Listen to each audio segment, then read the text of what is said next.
Vision Australia. Blindness. Low vision. Opportunity.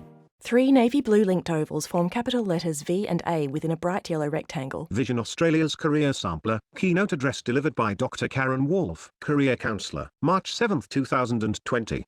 Dr. Karen Wolffe, a middle-aged Caucasian lady wearing a black and white Aztec pattern dress, multi-gem necklace, grey hair that drapes over her shoulders to her upper waist. Karen stands at a lectern, a laptop in front of her. So when I was asked to come, I first had to think long and hard about what I would want to speak about and what I would want to have as my primary message. And my primary message is to the young people in the room. That would be anyone under the age of 25. Be the best that you can be. If you don't remember anything else I share with you today, remember, be the best that you can be. It is my absolute pleasure to be here today. As Ron shared with you, I'm Karen Wolffe. He didn't mention to you that I currently live in Austin, Texas. It's right smack in the middle of America, down further south, and I married a Texan before I realized that they don't move. They put down these deep roots, and I am now a Texan. I didn't start out as a Texan. I started out as an Air Force brat, so you'll hear a bit of a potpourri in my accent, and that's the case. But I did marry this wonderful man. He lives in Austin, Texas. We live there. We have a flock of chickens and an aquarium full of fish, and that's it. Just us. The good news, from my perspective, is Austin is just coming out of winter. And so I'm very happy to be here now and not in the cold. And I thank you for that as well. I'm also very happy to be here and not have to worry at this moment about flying home, since everything is so chaotic in terms of travel. Australia is one of my favorite places on earth. I was thinking about how many times I've been here recently, and I realized that over the last about 15 years, I've had the advantage of visiting you 10 times. I've made 10 incredible visits to Australia. I've seen all of the major cities. I've been to all the states. It's just been fabulous, and I'm happy to be back. So what do I like about Australia so much? I like the wide open spaces. I really, really like these big spaces you have. I like these bustling cities full of interesting people. The exotic wildlife that's not venomous. I'm not wildly enthusiastic about the snakes and spiders and so on and so forth, but I sure like those other creatures. And I like the artwork. Having shared that with you, let me tell you that I have just come from Ballarat, up north of Melbourne, where my friends and I decided that we would go on the Silo Art Tour. And so I have spent 12 hours driving through country to see 6 silos. It really was quite remarkable. But I thought to myself, after we had seen the 6th silo, and they weren't what I was expecting at all. They were delightful, wonderful silos with pictures of people who live in that area. I don't know what I was expecting, just big splashes of color and stripy things, but they were people. They were real people who have made their lives in the country, in this instance in Victoria. People working as caretakers of the land, people working as farmers, as ranchers, and some young people who are athletes that they had painted on these humongous silos. Now, there were a lot of nude silos, no painting whatsoever, and I think we need to rectify that. So if there are any young artists in the room, Let me give you a hint. There's lots of silos waiting to be painted. But what I love most about Australia is the people that I've met. Young people attending school, adults working in a variety of careers and their families, and the professionals working to support them all.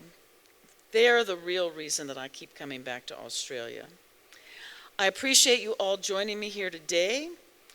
Ron shared with you that the reason I've been invited to speak to you is because I'm a career counselor, and I've been a career counselor for a long time, working with people who are blind or have low vision, who want to work as adults in the open market, or what we would call in the United States the competitive labor market.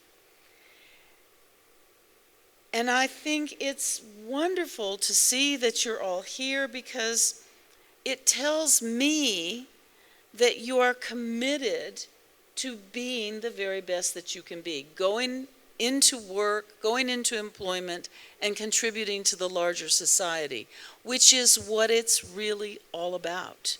Making a contribution to your families and to the larger community. And I think your attendance indicates that interest in giving back to the community. Like Ron, I'm not so terribly worried about those of you in the room who are under the age of 25. Both because you're here at this session preparing, but because you are on the cusp of a whole new world, a different world than what we're used to, frankly. And I'm making some assumptions about all of the kids in the audience, that you're already working, and working really, really hard, attending school, participating in extracurricular activities like sport, arts and entertainment, scouting, community activities, doing volunteer work. I'm assuming that the young people in this room are proactively living their lives. And I hope you're putting as much energy and enthusiasm into those activities that are not necessarily related to school, but are extracurricular activities, the ones I just rattled off, because I think you'll find that they are equally important to what you are learning in school. It's through those extracurricular activities, in addition to going to school, that you really figure out as a young person what you want to do when you grow up. It's where you learn those skills and where you learn to connect with other people. This opportunity today is about talking to these adults who are on the stage and to the other adults who have volunteered. But it's also an opportunity to mix and mingle with young people your age.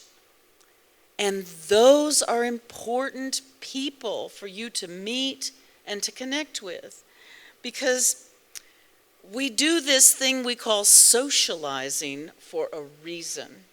And in employment, the reason is networking. And networking in employment is how you're finally, ultimately going to get work. It's really what your mom told you. It's about who you know, not what you know. You need to mix and mingle. Just think about that fisherman, and as he throws out a net, the larger the net, the more fish he's going to bring home. As young people, you need to keep throwing out your net of connecting with other people, young and old. And connecting with those people will enable you ultimately to bring in jobs, bring in opportunities for jobs. It's through networking that you're going to find the best opportunities out there. Now, today's event does give you this extra little chunk, which isn't so terribly little, to figure out what you want to do based on what other people who are blind or have low vision are doing. adults who are operating with the same set of tools that you are operating with in order to be successful in life. These guys and gals, as we would say at home, have walked the walk. They know what it means to go to work and what tools they have to use in order to be competitive, what tools they have to use to be successful, what tools they use to be efficient beside their competitors who are sighted people. Those young people in your classes, those sighted peers, are your competition ultimately for jobs in the open market.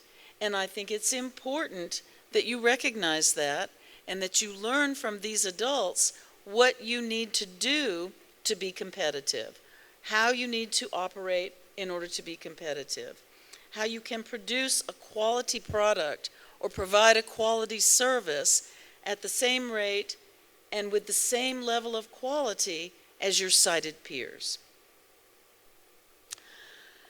These adults will be able to talk to you from the heart and the head about what they studied in school, what they learned in school that will be helpful on the job, and what they wish they had paid more attention to in school because they didn't and it cost them as adults. They'll be able to tell you how it really works. They'll help you if you will pay attention and engage with them to plan your careers. They'll be able to give you insight into what kinds of classes, what kinds of courses, what kinds of apprenticeship opportunities or volunteer work experiences you ought to do. And I know you get a lot of advice from adults, moms, dads, teachers, counselors, social workers, and yada, yada, yada, yada, yada. You know who I mean, all those adults. But these adults have something different to offer you. They have an insight into what it took for them to be successful, which is very different from most of your parents, teachers, counselors, who tend to be retinal chauvinists. Sighted people who don't have any idea what it really means to live 24/7 without good vision. Oh, we get a lot of it. I count myself in that retinal chauvinist group. We get a lot of it. We see what's going on. We chat with people. We have good friends and colleagues who are blind or visually impaired. I feel as if I really get it. I understand when my friends talk to me, when my colleagues share with me challenges, barriers, successes. I think a little light bulb goes off and I think, oh yeah, that makes sense. But it's still not quite the same because I can see well enough to read regular print, well enough to drive a car, well enough to navigate through an environment that I'm unfamiliar with no assistance whatsoever. It's when you live the life that you come to really appreciate some of what you need to know in order to be successful in a world that frankly was not set up for blind or visually impaired people. You know, when they talk about Planet of the Blind, it's imagination. It's not real. What's real is this sighted world we live in. And each of you in this room who is blind or has low vision has to be able to figure out how to navigate this world that's not designed for you. It's designed for people who can quickly scan and look about and read things in the distance. It's not designed for people who rely on Braille or who rely on optical devices. And in fact, my guess would be that most retinal chauvinists, the only Braille they know are dots in an elevator. And they don't really know that Braille.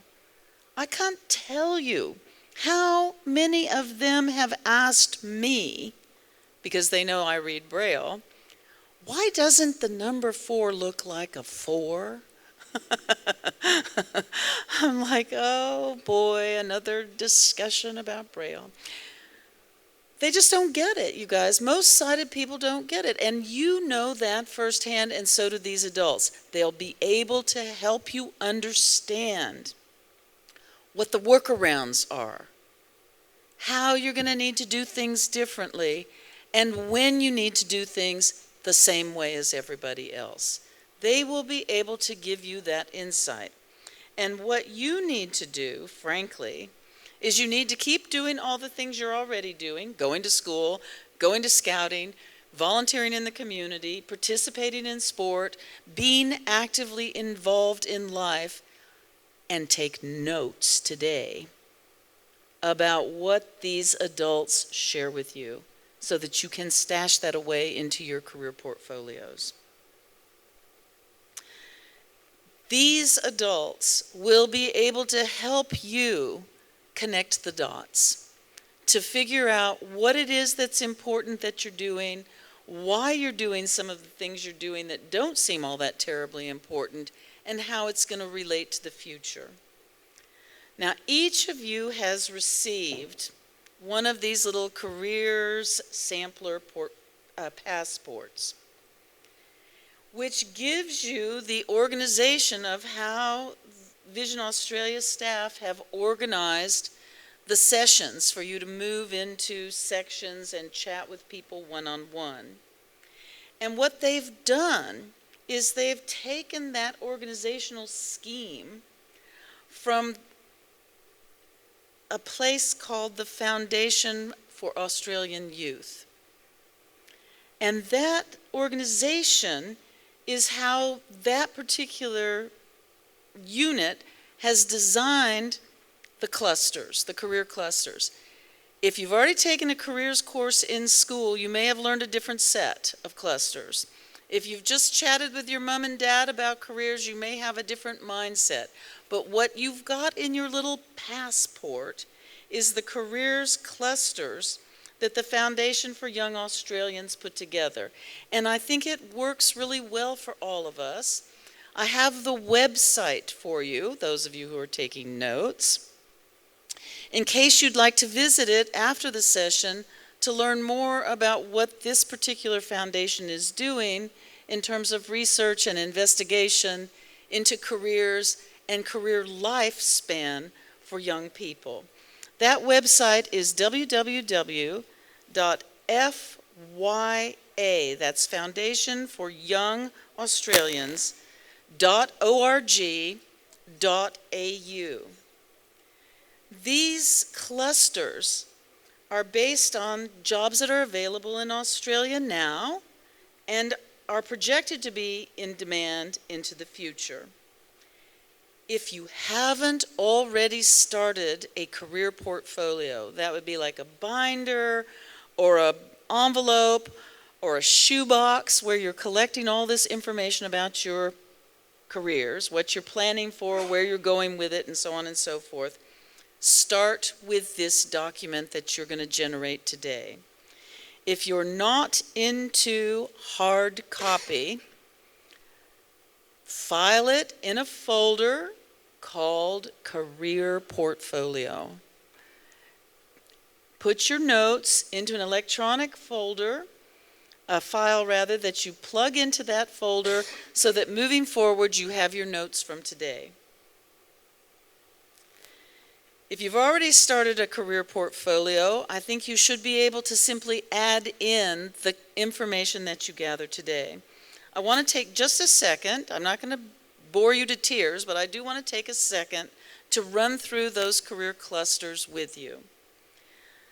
The first cluster is called artisans.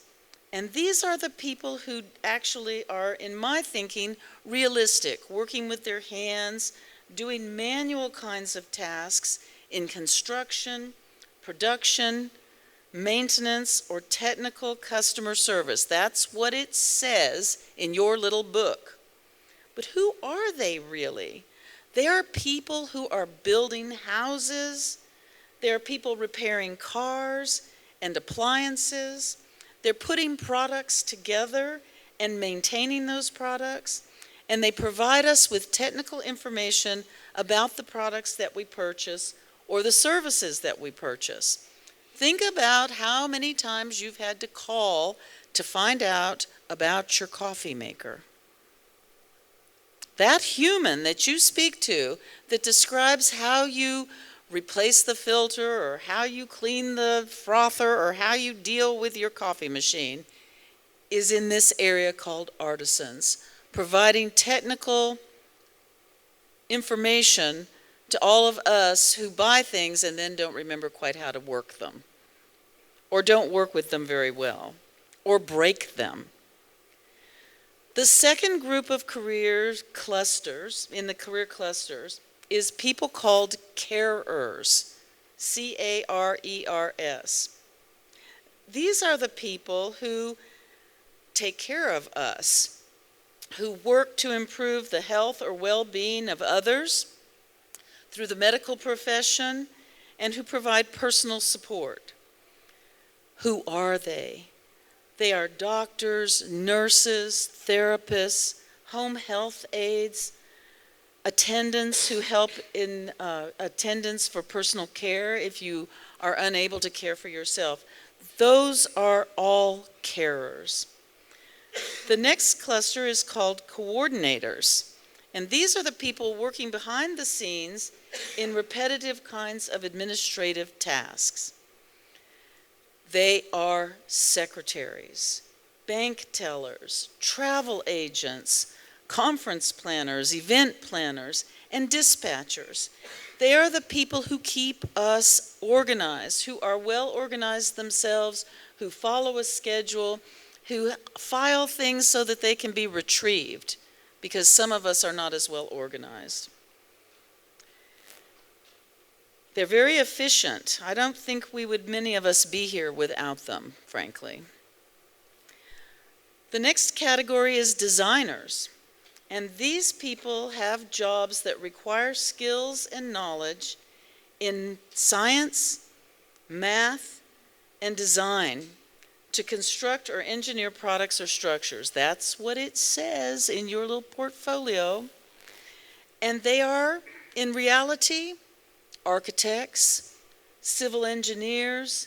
They work in fields like robotics to work equipment that moves big pieces of stuff from silos into trains, that sort of thing. These are the people who are mapping the universe. Astrologers, astronomers, people who are thinking about how things are laid out and trying to figure out what's going to happen when this one moves to that slot and another one moves to that slot, and can they all live in the same slot together. They also design clothes, the costumes that we wear. They design furniture. They decorate homes and offices. They have creativity and imagination tucked inside.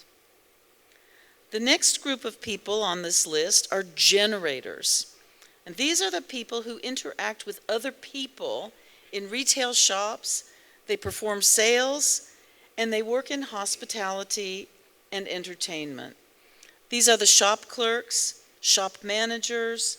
They sell and provide products or services in person or online. Lots of online these days. They work in hotels. They work on cruise ships, run restaurants. They are actors, musicians, and artists of all types. The next group are the informers, and these are professionals working with information, education, and business services. They are literally the teachers, educators, lecturers at universities, lawyers, advocates, project managers. They share information with other people or manage their business services. And then last but not least, certainly these days, are the technologists, working in jobs that need skilled understanding and manipulation of digital technologies. These are the IT folks. These are the guys who set up all of this equipment so that we could be in 3 places at once today. They are managing data. They're keeping our devices, think smartphones, up to date. They work in social media, they design websites, and they develop apps for all of those smartphones that you are using all day, every day. So where is this notion of career clusters, which is so different from our linear model that we've lived with all of my life, frankly? Where's it coming from and where's it leading to? Particularly as we think about young people who are blind or visually impaired and their potential to contribute and be the very best that they can be. Understand that the traditional model of employment, or the one we've been living with for the past century, is one that is based on this linear concept where we start, we go to school, we try to figure out what it is we want to be when we grow up. It's a job or a career. We move through that educational system.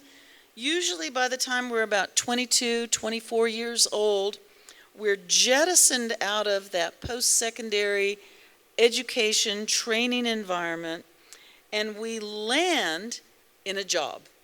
And the expectation is that we will have that job for life, or that career for life. We may have a number of jobs, but it will be in that same career pretty much for life. And how did we all prepare for that? Well, we went to school, and we did all kinds of life experiences. Helping out at home. Yes, I'm talking about chores. And I hope that every single young human in this room is doing both chores at home and going to school, because you need to do that. And then we moved into community experiences, volunteering, all in preparation for a career. But those careers for us were linear. We usually started with what we called an entry-level job. That would be the bottom rung of the ladder, and worked our way up over time to the top of the heap, ideally, or at least as high up as we wanted to go. Some people don't want to be the CEO. Some people want to be a worker all day, every day, with increments of pay raises and increments of additional responsibility. But when you say working your way up, it's about figuring out where it is you want to be and then hitting that level. And that's the way it was. People who are my age valued that kind of longevity with a company or an agency. They saw themselves as comfortable in positions that they could and would do for life. Job hopping was to be avoided. Job movement was not meant to be skipping about from one company to another, but steadily moving forward in a linear fashion. So everything has changed. We don't live in that world anymore. Everything has changed. The times have changed, the jobs have changed, and the people have changed. That linear model, moving directly from education into a specific job or career and doing that for life, is completely flipped into this new model, this new world where we live, where most workers coming into the labor market at this point in time are moving from job to job. They're not doing a job or a career for life. I mean, if you look at the research, they're talking now about the average human being entering into employment now, having at least 17 jobs in at least 5 different careers over their lifespan of working. It is a bold, different, new world. Workers are not even rooted in a geographic area anymore. They may be living in a geographic area and working remotely with people all over the world in this global economy that we have now. They may relocate for extended periods of time to another geographic area to follow the work. Be prepared. You're going to need to know how to move about, use your skills in lots of different ways in different places. If there's one word that I would think that describes the worker of the future, it's called flexible. Flexibility is going to be the key. It means that those of you in the room who are young, remember, under 25, that you need to think about the fact that everything you learn is something that you may need to use at some point in the not too distant future in order to be employed, to be working. And you need to keep up with all of the experiences that you have, because experiential learning is as important as classroom learning. You need both. Classroom learning for the 3 R's, reading, writing, and arithmetic. And you need this experiential learning to develop what employers are calling soft skills. And what they are really talking about is not loosey-goosey skills, but skills that you're going to use for any employer, anytime, anywhere.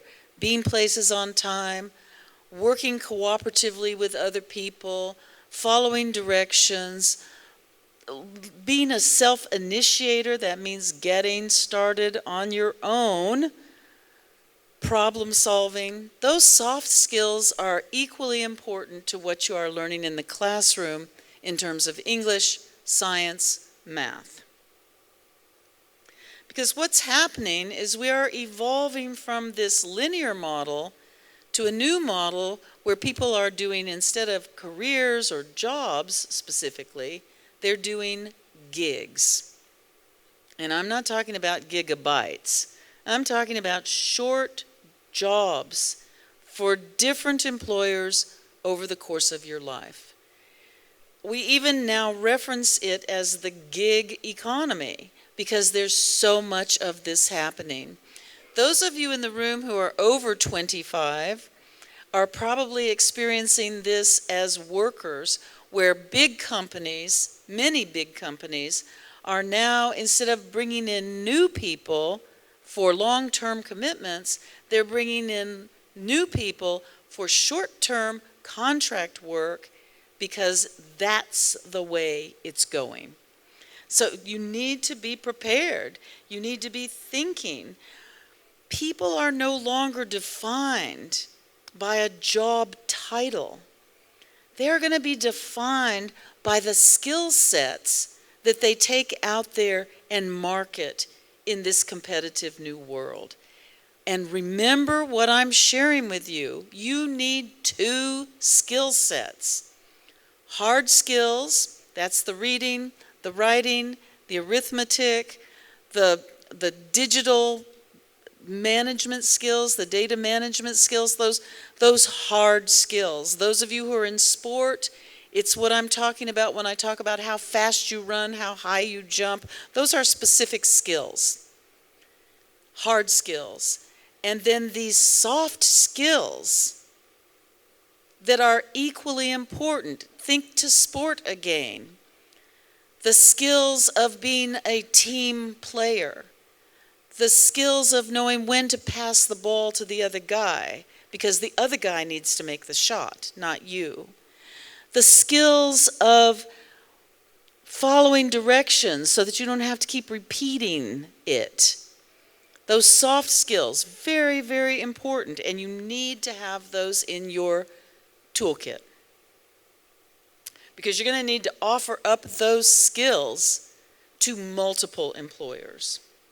And it's important also to understand that as future workers in this gig economy, you're going to have strong skills to market yourself. Because your mom's not going to be there. Your dad's not going to be there. I promise you, your teacher ain't going to be there.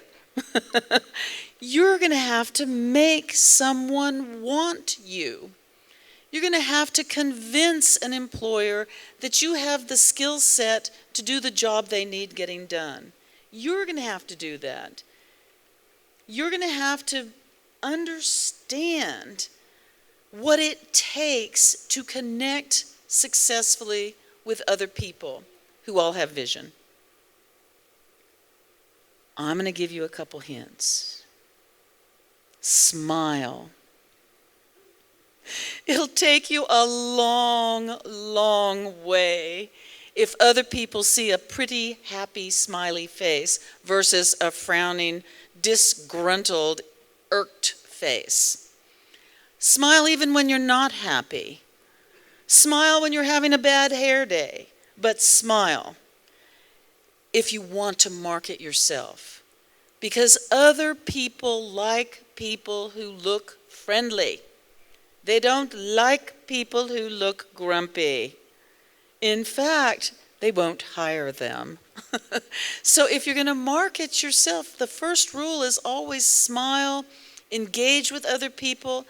You don't have to lock eyeballs. You know how your mom is constantly saying, look at me, look at me, look at me. Well, you at least have to orient toward her. You have to put your nose toward the voice that's speaking and orient toward that other person so that they know you are interested. If you can't see, use your body as a reference point. Keep your chin parallel to earth so that I can see your face if I'm looking at you. It's important because sighted people, employers, give you about 30 seconds for them to start thinking about whether they want you or not.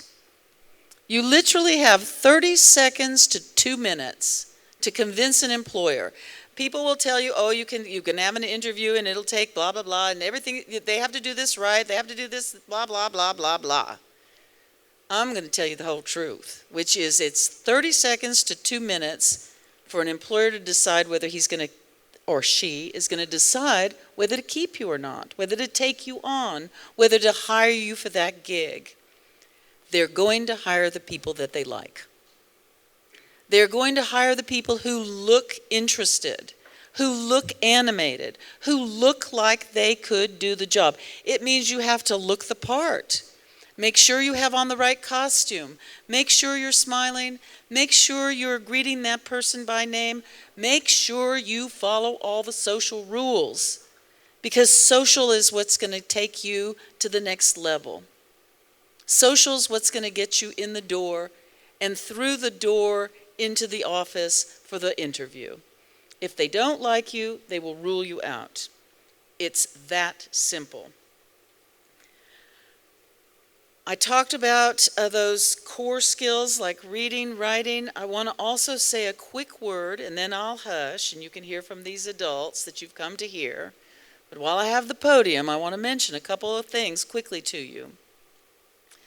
In addition to working hard on those academic skills, I hope you're all working hard on and refining and applying all of those disability-specific skills that these visiting teachers are teaching you, that the adults in this room are going to teach you about. You need to use alternative techniques if you are not able to see well. I'm talking about Braille, optical devices, assistive technology. I'm talking about long canes. I'm talking about the tools that sighted people don't use because they don't have to use them, but they would use if they needed to use them. You need to use those skills. I'm talking about those independent living skills.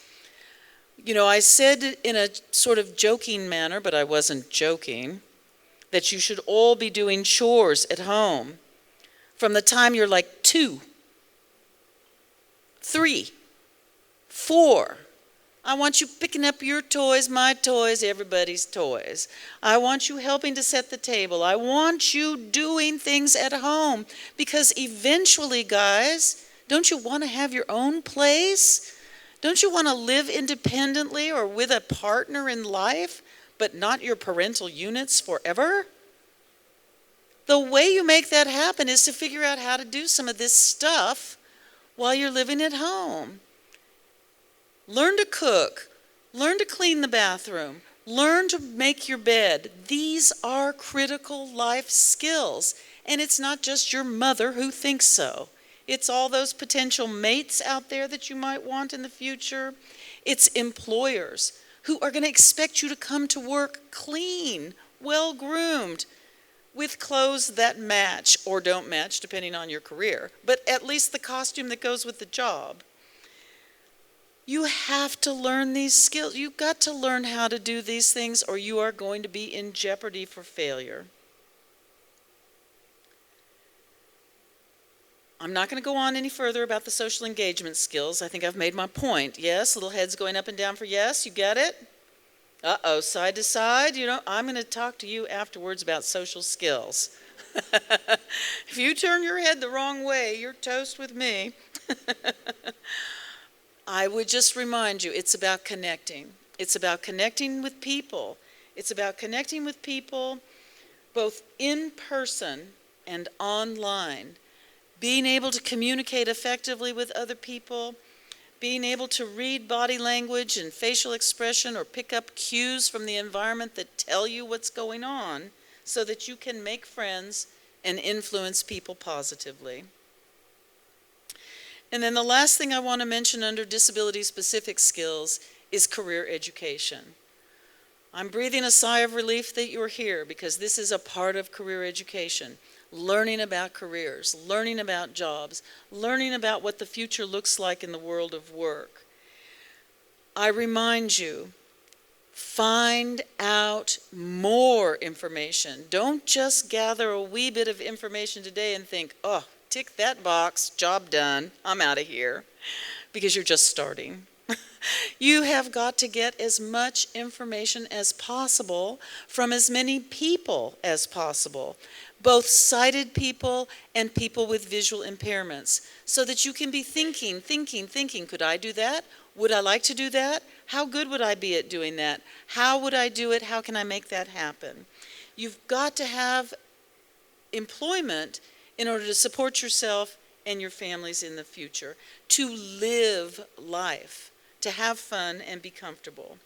So in addition to thinking about these folks up here and the mentors that are in the audience, I want to remind you very quickly about 2 additional websites that I think you will find of great use. And they are both websites that are designed specifically for people who are blind or have low vision, thinking about work, thinking about employment, planning for employment. The first website is the World Blind Union's employment resource called Project Aspiro. The website address is www.project, P-R-O-J-E-C-T, Aspiro, A-S-P-I-R-O, all strung together, all lowercase, no dots, no dashes, no underscores, projectaspiro.com. Karen Osland signs with her right This hand. website caters to different audiences. There's a section just for blind and visually impaired people thinking about careers, planning their careers. It's called Planning Your Career.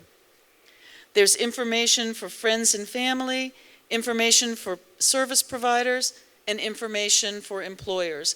And then this wonderful section called Success Stories. People from all over the world who are blind or have low vision, working in all kinds of jobs. Many of them are from Australia. So they know Australia, they know what's going on in Australia, and they have jobs here.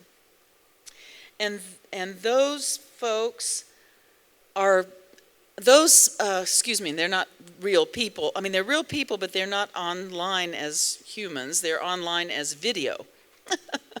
That's what I'm trying to spit out.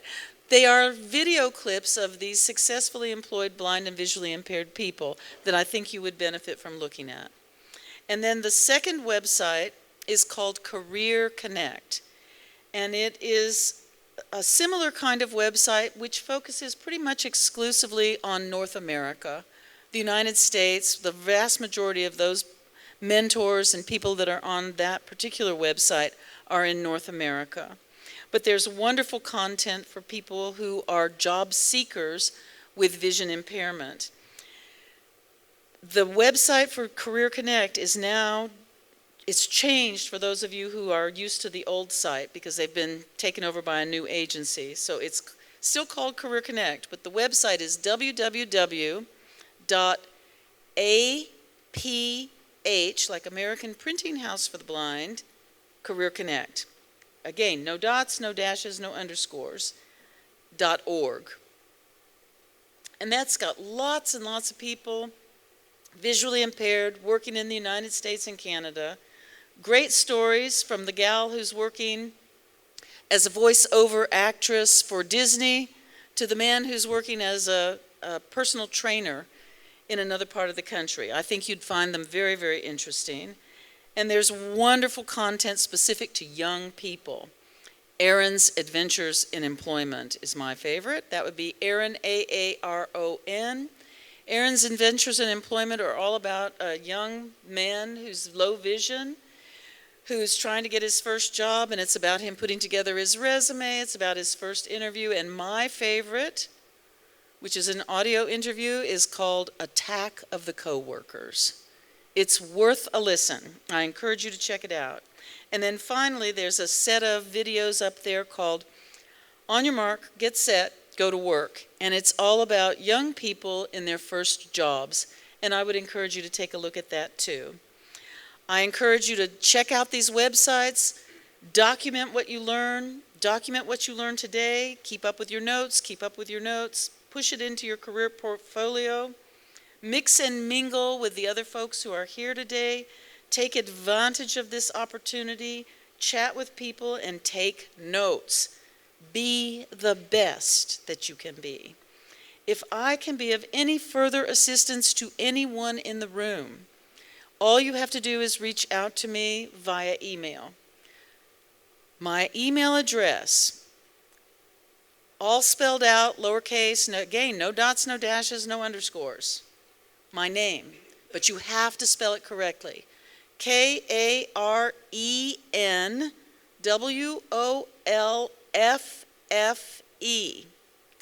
If you don't put both F's and the E, it's going to some other big bad wolf. It's not coming to me. So Karen Wolffe at gmail.com. Thank you very much.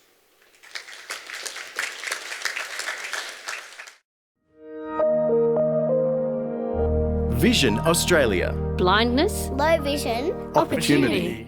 3 navy blue linked ovals form capital letters V and A within a bright yellow rectangle.